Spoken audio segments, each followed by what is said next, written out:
My GPS told me I wasn't allowed to go home.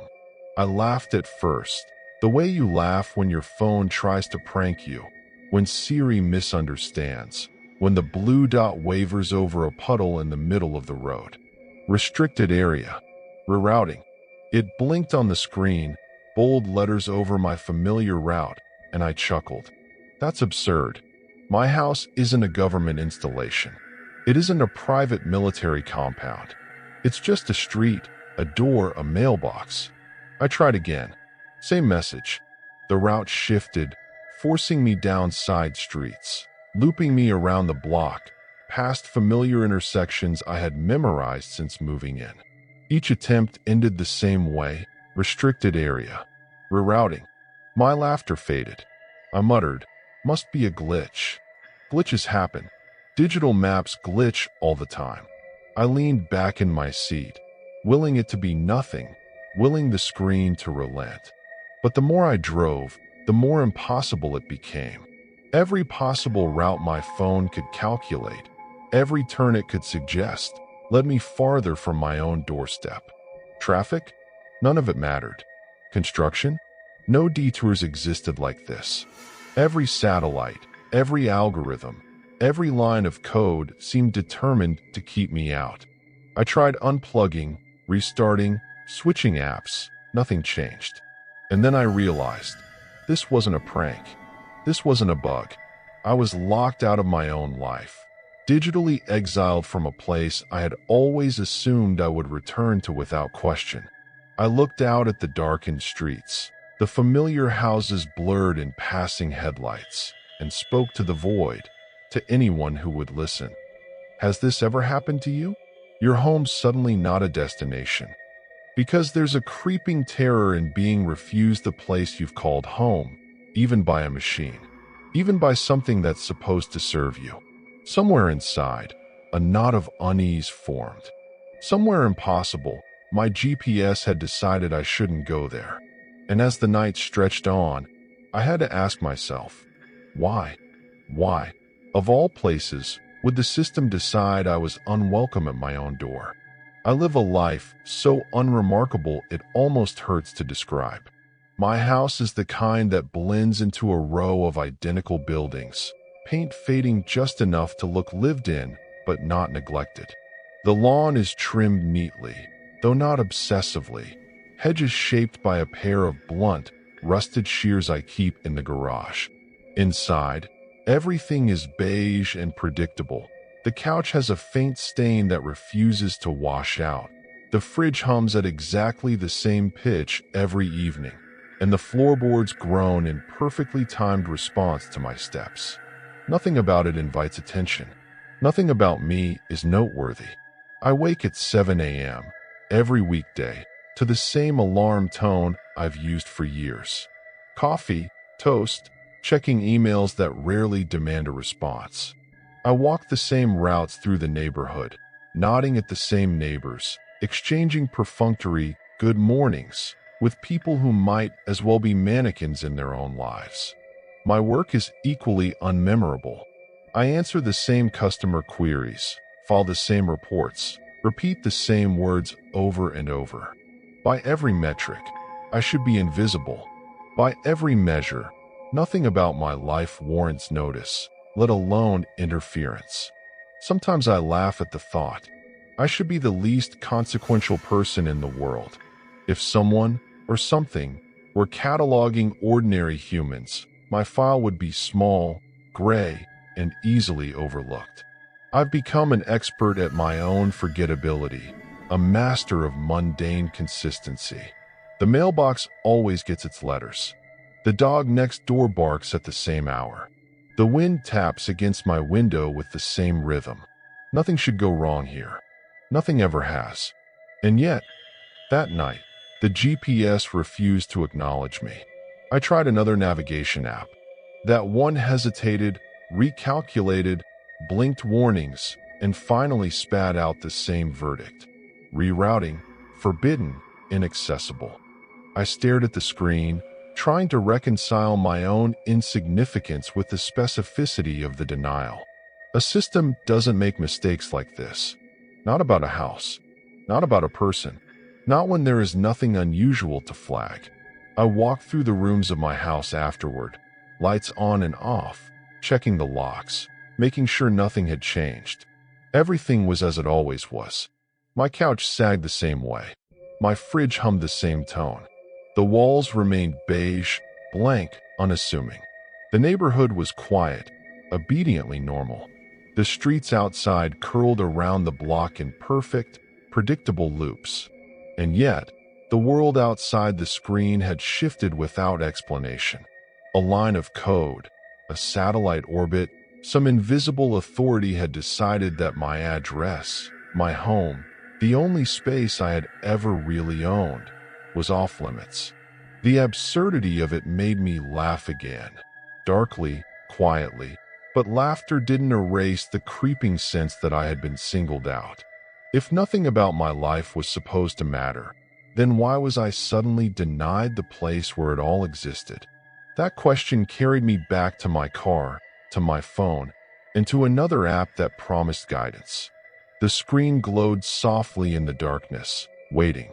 And for the first time, I wondered if even the most ordinary person could ever truly be ignored, or if absolute normalcy made you exactly the kind of target that no system would overlook.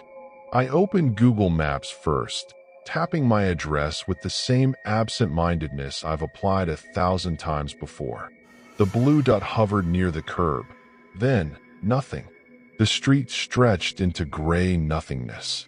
My house. Gone. Just a blank space where it should have been. Restricted area, it said in small gray letters at the bottom. I blinked, scrolled, zoomed, convinced I was misreading. Apple Maps followed the same pattern. The neighborhood was intact, the adjacent streets precisely mapped, the familiar intersections crisp. But my address? Empty. A hollow square of nothing. No label. No navigation. No home. My heart rate picked up, and I realized this wasn't a glitch. I launched Waze. The app hesitated, the screen flickering as if considering my query. Access denied after 2,200 hours. It read, time-stamped in glowing red. The hours on my phone matched reality. The clock read 22:13. I could leave, I could drive past, I could circumnavigate the block, but I could not arrive. Panic tried to creep in, but curiosity fought harder. I called the customer support number. The bot's voice was calm, programmed. "I'm sorry, your request cannot be processed at this time." I asked for a human agent. A hold tone pulsed for longer than usual. Then a young man answered. "Sir, can you confirm the address you're trying to reach?" he asked. "Yes, my own house." There was a pause.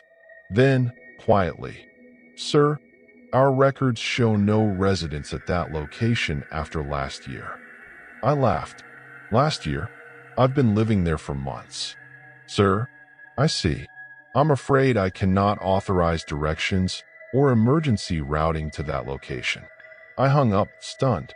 Every app one tried, every satellite and algorithm, was telling me the same thing. My home, the one I had lived in for years, did not exist in any functional sense. Google, Apple, Waze, they agreed.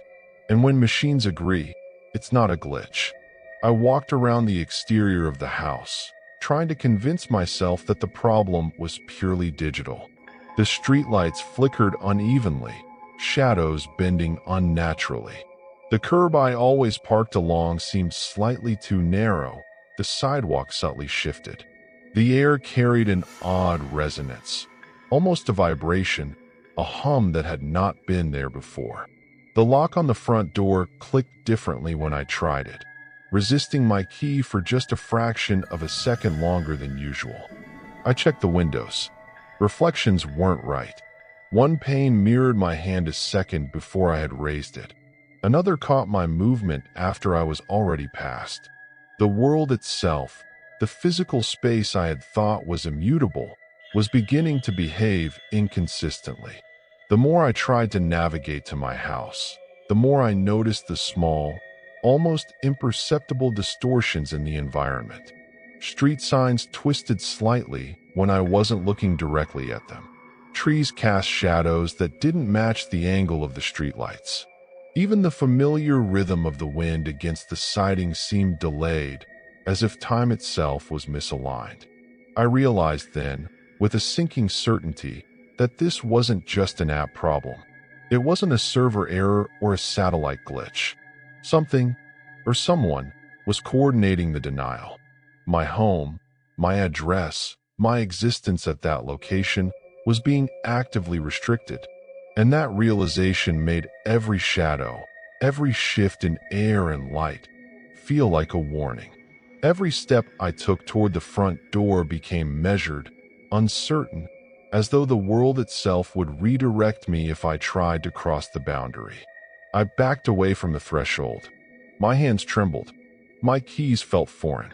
The GPS devices sat in my car, glowing innocently, insisting in unison that I could not go home. Somebody, or something, was ensuring I understood the rules, and I had no choice but to obey, at least for now. I started with the neighbors.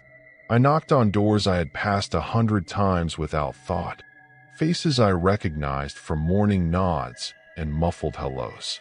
Each time, the responses were carefully wrong. I'm not sure where that street is, said Mrs. Callahan, the retired librarian who lived 2 doors down. Her smile was polite but rigid, like she'd been trained for this moment. I think it's closed off. Construction, maybe? Construction? I repeated, my voice sharper than intended. For months? I've lived here for years. She hesitated, tilting her head. Well, things change, don't they?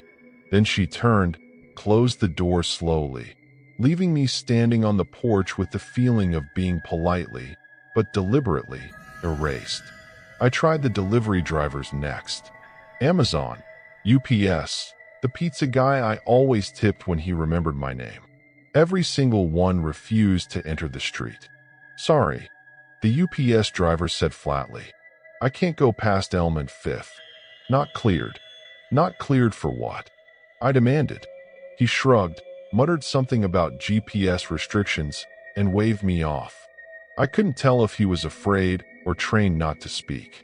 Their vans idled in the street, engines warm, but none would drive the few blocks to my home. Utility workers weren't much better. The technician sent to check a routine water meter reading didn't even look at me. I'm sorry, sir, he said, clipboard in hand. Your property isn't on the system. I can't legally access it. You'll have to call back with authorization.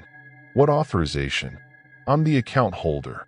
I snapped, desperation creeping in. He shook his head politely, as if discussing whether. I'm not allowed. No records exist. And then he left, leaving my water meter untouched, my confidence in reality unraveling further. Street signs started vanishing. Elm Street, the one I had always taken for granted, seemed to shift as I drove past. One evening, I rounded the corner and the familiar green markers were gone. In their place, new security cameras had been installed, black, menacing, blinking faint red lights. They weren't there before, or maybe I hadn't noticed. I spoke to passersby, strangers walking their dogs. They looked past me or offered vague gestures.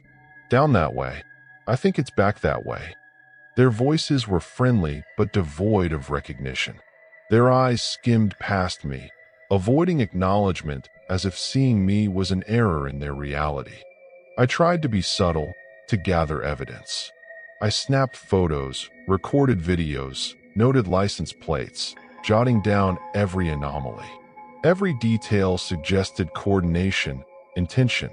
The street, the neighborhood, even the humans themselves were participating in a performance. It wasn't hostility, it was deliberate omission. Everyone, or everything, was pretending the house, and I, didn't exist. Frustration clawed at me. I returned home each night, only to find subtle changes inside the apartment. Furniture slightly shifted. Doors I remembered closed one way now hung at an impossible angle. Even the hum of electricity felt wrong. Public records should have provided some anchor, a fixed point in the chaos. I scoured municipal databases, zoning maps, property tax records. The house existed on paper, yes, but with caveats I didn't understand. Some documents were blank, others showed different lot numbers. Records of renovations I had requested were missing. Ownership was recorded under names I didn't recognize. Even historical photos of the street had been altered. My home was there, but only in fragments, never whole. I called city offices, spoke with clerks, asked for historical permits. Each person offered vague reassurance. It should be fine. You have the right records. Nothing's changed. Yet every interaction left me with the same chilling conclusion. Someone else controlled what could be known, what could be accessed, and what existed. One night, as I drove slowly down the block, I noticed a delivery drone hovering where the street should have allowed a simple drop-off. It hovered above a blank stretch of sidewalk, then pivoted, ignoring the house entirely. Even autonomous systems obeyed the same unspoken rules. I returned home, sat in my living room, and ran my hands over the beige couch I had always trusted, the walls that had always kept me safe. Everything seemed unchanged, yet the world outside refused to recognize it, or me. The quiet normalcy I had relied on was no longer a shield. Somewhere in the background, I could almost hear it laughing. Or perhaps it was just the hum of electricity, the quiet chorus of a neighborhood that had learned to pretend. I realized then that the house, my life, my reality, was no longer entirely mine.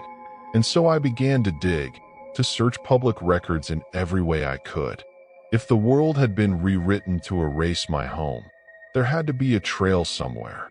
Somewhere, some fragment of evidence would remain.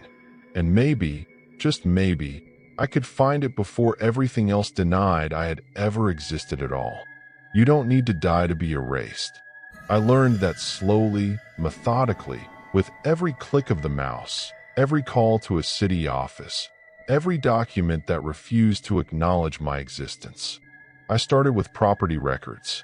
My house should have been there in full: tax history, permits, utility accounts. Instead, I found fragments. Some pages were redacted with blocks of black ink that weren't part of the originals. Others had empty fields where addresses, owner names, and dates should have been. Even the files labeled as archived were incomplete, some returning errors I had never seen. A building I walked past every day, a home I had inhabited for years, was partially gone on paper. Zoning maps were worse. The lot my house occupied was listed as non-residential. Empty land, industrial corridor, public utility. Pick any category except the one I knew it to be. It was as if the city had decided my property didn't qualify for habitation. I chuckled at the absurdity, darkly. Great, I muttered to myself. I'm officially a ghost in the records office. No property tax, no vote, no proof I exist. Old photographs only deepened the unease. Historical archives showed buildings that had long since vanished from the street. Rows of identical homes disappeared and reappeared depending on the collection I consulted. My own house flickered in and out of view like a broken hologram. Sometimes it looked pristine, untouched.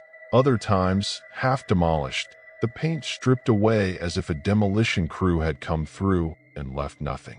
Even digital maps weren't reliable anymore. Satellite imagery shifted every few weeks.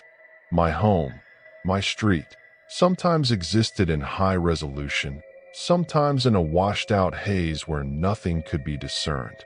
Online reviews, user-submitted photos, neighborhood blogs, all contradictory, inconsistent. The more I looked, the more it seemed reality itself was bending to enforce some invisible rule. I made jokes to cope. Sitting at my kitchen table, I told my cat, "Look at me, I'm a ghost." Casper's got nothing on me. He blinked slowly. No response. Not that I expected one. Humor felt necessary, otherwise the fear would have consumed me entirely. But the joke was hollow, because I wasn't a ghost by choice. I was being unmade without leaving, erased without dying. Even the memories of neighbors became unreliable. I remembered people waving, small conversations about the weather, late-night garbage cans rolled to the curb. Yet when I cross-referenced old calendars, emails, and social media, many of the interactions never existed in digital memory. Photos were missing or corrupted. Text messages I was certain I had sent or received were nowhere to be found. Every record that could prove my ordinary life was quietly vanishing. It wasn't just my house. The surrounding streets felt altered, subtly, imperceptibly.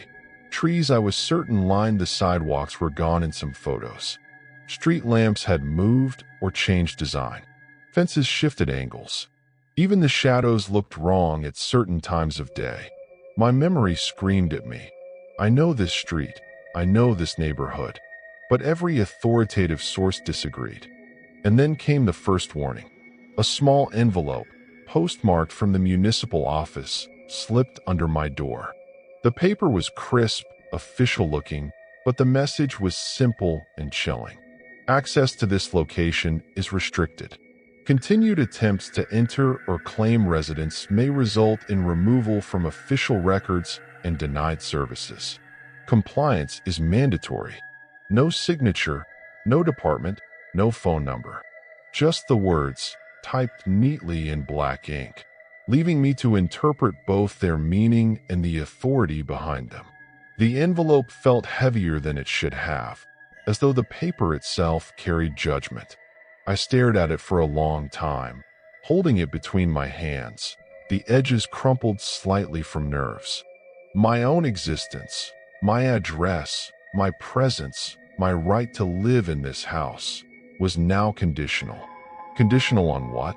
On obedience? On absence? On pretending nothing had changed? The absurdity of it made me laugh again. A thin, bitter sound. I'm living in a house that doesn't exist. I pay taxes to a building no one admits is real. I'm a ghost on paper. But it wasn't funny. Not really. The erasure was precise, deliberate. It wasn't just a system glitch. It was a coordinated decision. My home, my life, my reality was being overwritten, pixel by pixel, record by record, until even memory might fail to preserve it. And I knew, somewhere deep down, that the warning wasn't advice. It was instruction. A single misstep, a single insistence on claiming my space, and I risked vanishing completely, leaving behind nothing but a faint echo of a life that had once existed. I held the envelope again, tracing the words with my fingertips. Outside, the street hummed with normalcy, indifferent neighbors passing as if nothing had happened. But I knew better. Somewhere between the digital records and the physical world, someone, or something, was deciding who got to exist, and my address had just been quietly marked for deletion. I folded the letter carefully, placed it in a drawer I knew I would never open again, and whispered to the empty room, half joke, half warning. Well, I guess ghosts still need a place to haunt, don't they? It arrived in the morning, slipped beneath my door like the envelope before it, but this one carried a weight I could almost feel in my chest. The heading was simple: unauthorized occupancy. No logo, no department, no signature. Just that line, centered on the page, typed in clean, indifferent font. Below it were instructions that made less sense the more I read them. Stay inside between 2200 hours and 6 o'clock. Avoid speaking your address aloud.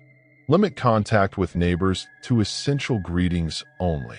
Do not attempt to use digital navigation to locate this property. The absurdity of it made me laugh at first. I almost called someone, anyone, to report the joke. But the envelope, the paper, even the ink felt intentional, deliberate. It wasn't paper, it was a warning. I did call the number listed. Oddly, The line connected immediately, as if it had been waiting. A calm, even voice answered, without hesitation. "Good morning," it said. "You have received the notice regarding unauthorized occupancy. Are you aware of the restrictions?" "Yes," I said, though I wasn't.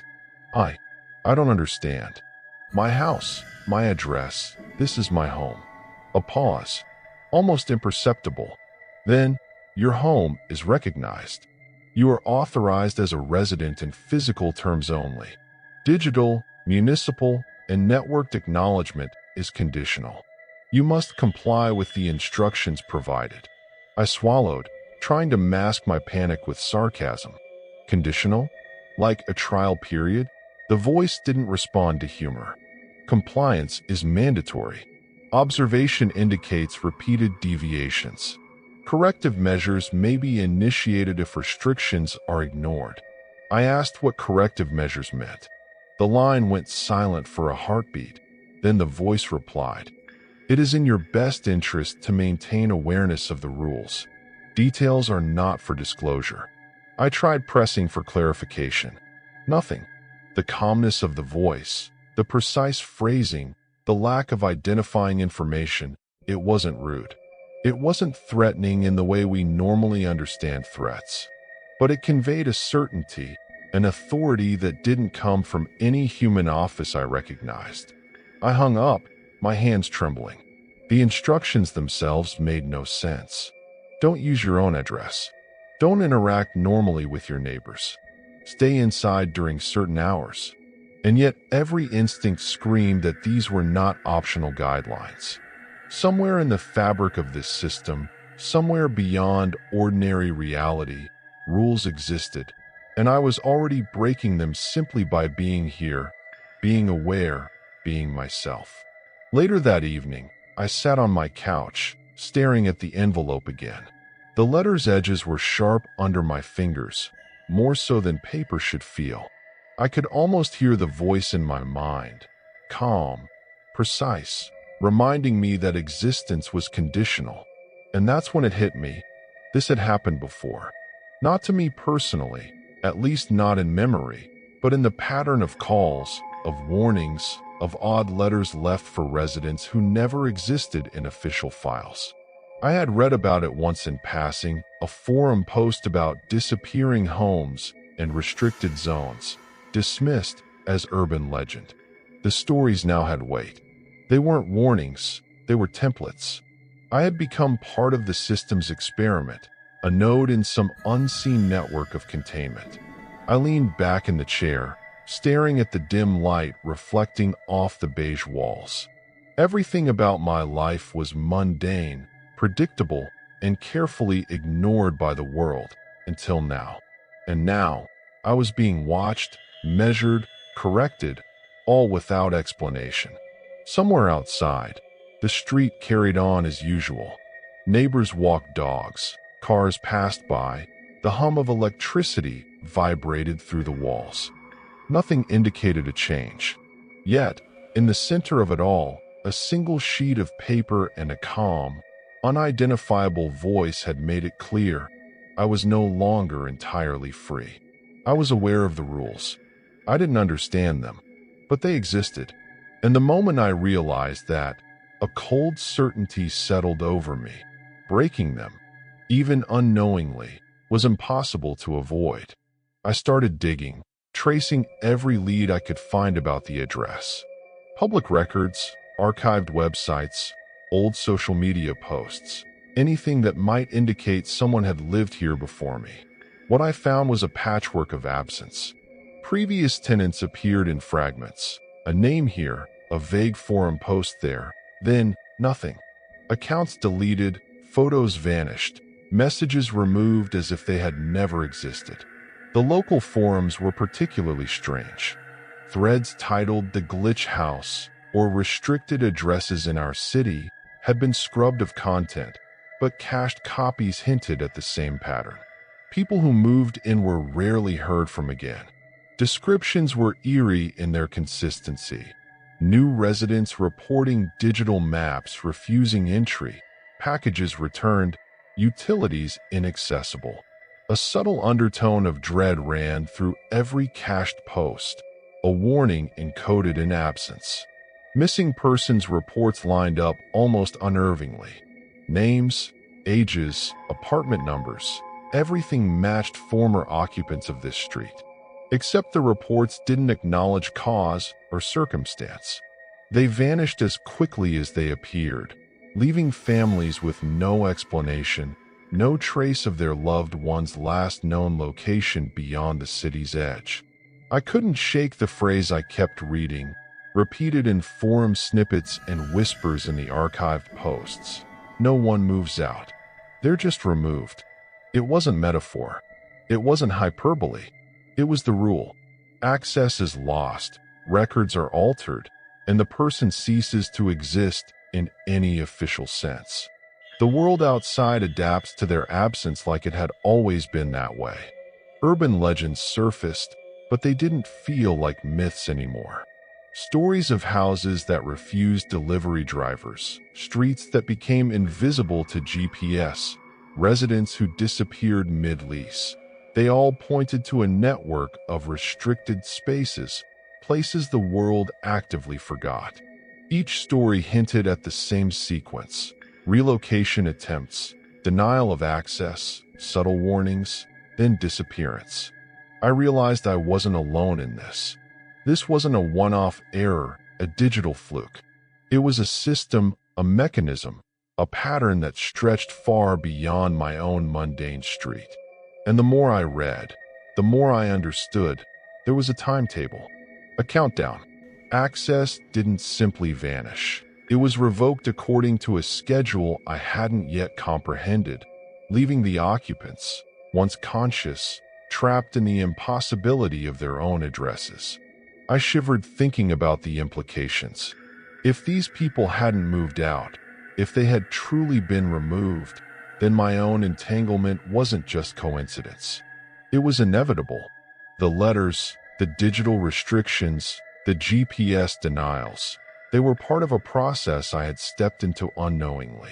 And if I didn't act carefully, I would follow the same path. I revisited the digital maps that had first betrayed me. Google, Apple, Waze, they all intensified their avoidance. Routes became impossible even when I tried creative detours. Each recalculation seemed personal, reactive, as though the system knew I was searching for loopholes, testing boundaries. The street itself resisted recognition, warping subtly under my eyes. Even my neighborhood, once so innocuous, now appeared alien and hostile. The pattern was clear. Past occupants erased. Systems enforcing absence. No warning optional. And I was the latest in a series of people who had unknowingly trespassed into a reality that refused to accommodate them. The house, the street, the city, they weren't broken. I was the anomaly. I sat in my living room, the beige walls suddenly oppressive. Every light, every shadow, every hum of electricity felt like surveillance. The knowledge that others had lived here, and that none remained, hung in the air like a judgment. I thought of their lives, ordinary, forgettable, entirely human, just as mine had been, and now erased. Tom was not on my side. Every moment I lingered, the rules tightened, the boundaries around my existence constricted. The GPS rerouted more aggressively, blinking warnings at every attempt. My freedom to arrive at my own home was slipping through my fingers, a tangible countdown I couldn't pause or reset. I realized then that the system wasn't just digital. It was layered, institutional, procedural. It observed, it waited, and it enforced. The warnings, the envelopes, the phone calls, they weren't mistakes. They were invitations. Invitations to comply, or to be deleted like everyone who had come before me. And as night fell, I sat staring at the empty street outside my window, wondering how long it would be before I, too, was quietly erased, leaving behind only faint echoes in the memories of others, and the cold, indifferent certainty of the machines. It started subtly at first. I tried to leave in my car one evening, heading to a friend's house a few blocks away, thinking perhaps the GPS issue was temporary. The moment I pulled out of the driveway, every navigation app went blank. Google Maps spun, recalculating endlessly. Waze flashed, restricted, no exit routes available. Apple Maps froze completely, showing only a gray void where the street grid should have been. I laughed nervously, like this was some joke I hadn't yet understood. But the feeling in my chest said otherwise. Something had changed. The house wasn't just denied recognition in digital maps anymore. It was enforcing it. I called a rideshare, hoping a driver could take me out, bypass the digital grid entirely. I requested a pickup at my curb. 5 seconds later, ride canceled. Pickup location unavailable. I tried 3 more times. Same response. Each cancellation came instantly. No delay, no explanation. The world was actively telling me I couldn't leave. Even the emergency services wouldn't answer. I dialed 911, heart hammering, voice shaking. A comm operator picked up, just like the one who had warned me earlier. "Hello, ma'am. I need assistance. I need to leave my house," I said, almost yelling. "Please provide your address." I recited it exactly. The operator paused longer than humanly natural. "Your location is restricted. We are unable to dispatch services at this time. Repeat, services cannot be provided. Please remain in place." I hung up, my hands trembling so hard I couldn't lock the phone. My house, the walls I had trusted, the floors I had walked 1,000 times, felt suddenly like a cage. The air seemed thicker, heavier, as if every molecule had been flagged, monitored, recorded. Every object, every piece of furniture, even the worn rug under my feet, seemed to be observing me. I tried reasoning. Maybe it was a security system glitch. Maybe a coordinated software failure. But deep down I knew that none of this was accidental. Every restriction, the digital erasure, the rideshare refusals, the denied emergency services, was part of a pattern. The house itself, my sanctuary, had become a containment zone. I sat on the couch, staring at the beige walls, trying to convince myself of normalcy. But I couldn't. My reflection in the window looked wrong. My features sharper, my eyes wider than they should be. The image shifted slightly when I blinked, as if the glass itself was reasserting boundaries around me. I tested the doors. The front door, once familiar, refused to open smoothly. The knob turned, but the lock seemed delayed, resistant. I could feel the house pressing against me, subtle vibrations through the floorboards as though it knew I was trying to leave. The back door was no different. Every exit I had trusted for years now felt foreign, intentionally obstructed. It wasn't just physical containment, it was existential. My identity, tied to this home, my address, the life I thought I lived, was being questioned by systems I relied on daily. I was aware of myself, my memories, my routine, but the world around me was denying my right to act on them. The house, the street, the city, even the apps and services that once served as tools for convenience, had become enforcers. I realized then that restriction works both ways. It wasn't simply about not letting me in. It was about not letting me leave. Access had always been conditional. The house didn't care whether I arrived or departed. It only enforced the rules. And the moment I tried to assert my autonomy, the boundaries snapped into place. I paced the living room, pressing my hands against walls that should have felt familiar. Nothing yielded. Nothing responded except the subtle, omnipresent weight of surveillance. My home, the safe, ordinary space I had once considered mundane, had turned into a sentient perimeter, an invisible fence designed to teach me the consequences of trespassing beyond sanctioned existence. And then it clicked.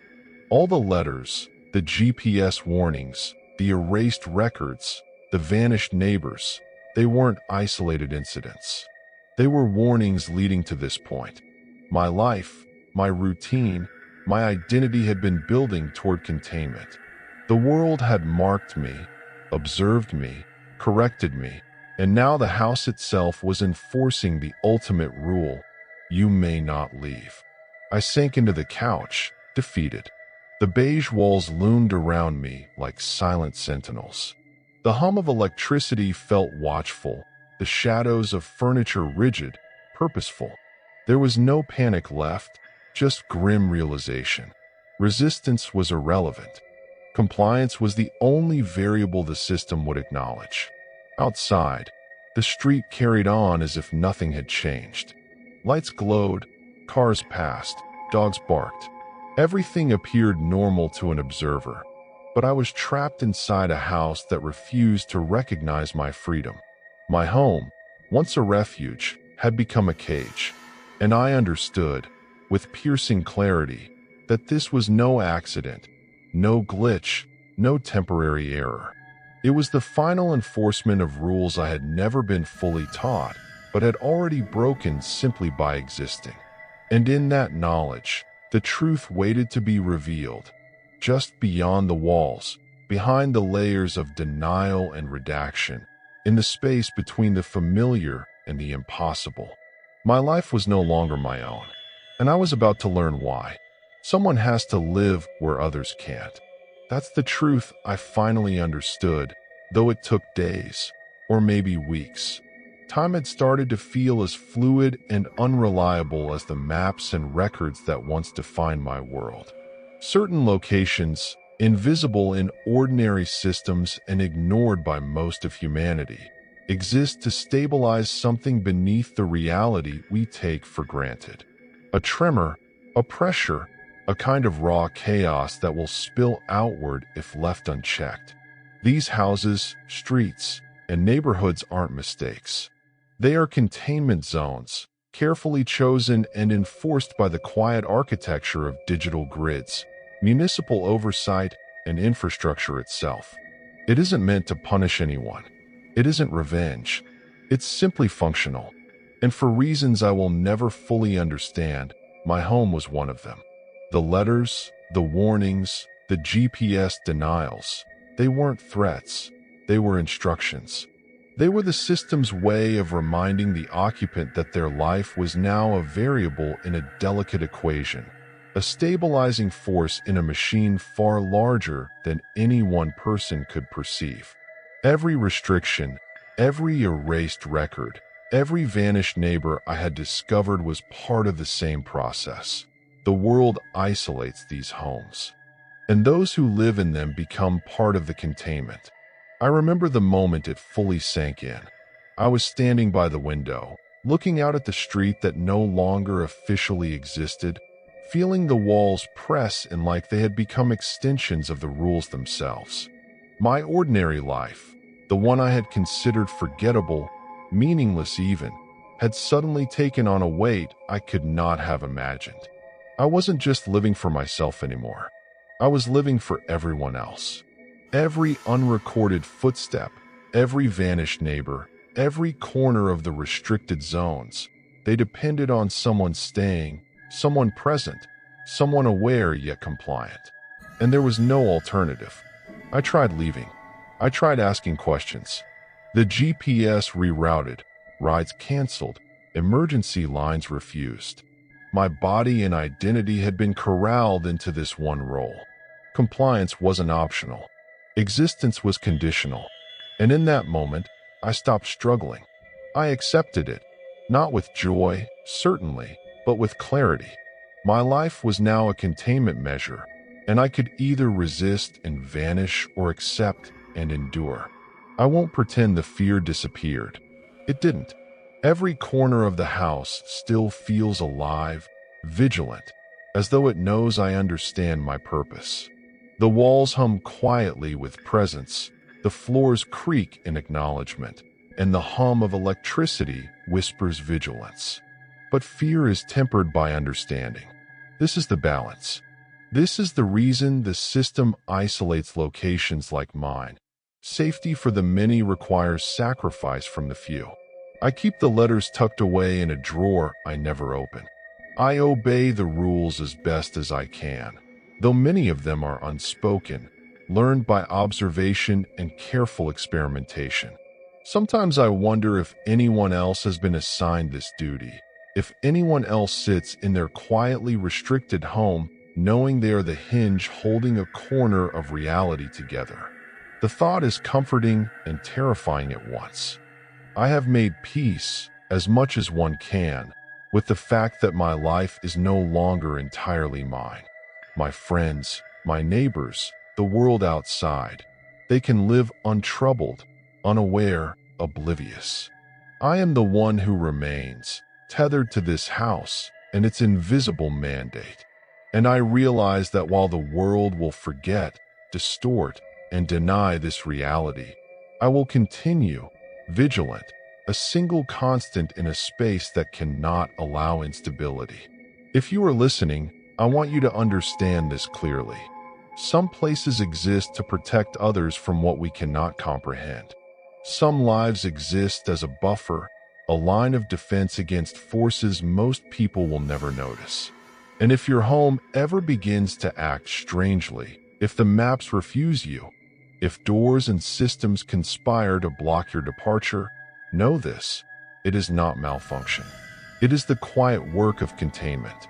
And know this too: if you ever hear your own voice issuing warnings you cannot yet understand, if you ever find a system denying your access to the life you know, remember this lesson. Compliance is not weakness. It is survival.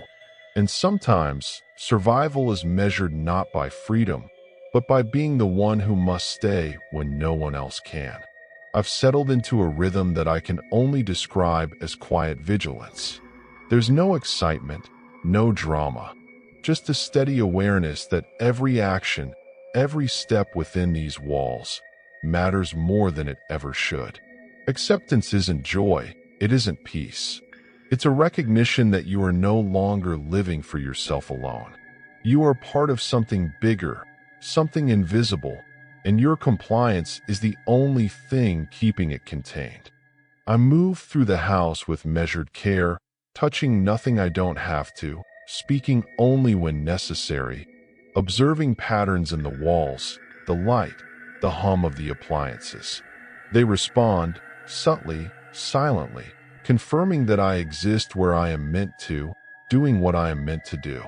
My life is unremarkable to anyone looking in, yet it is vital in a way that no one outside these walls could ever understand.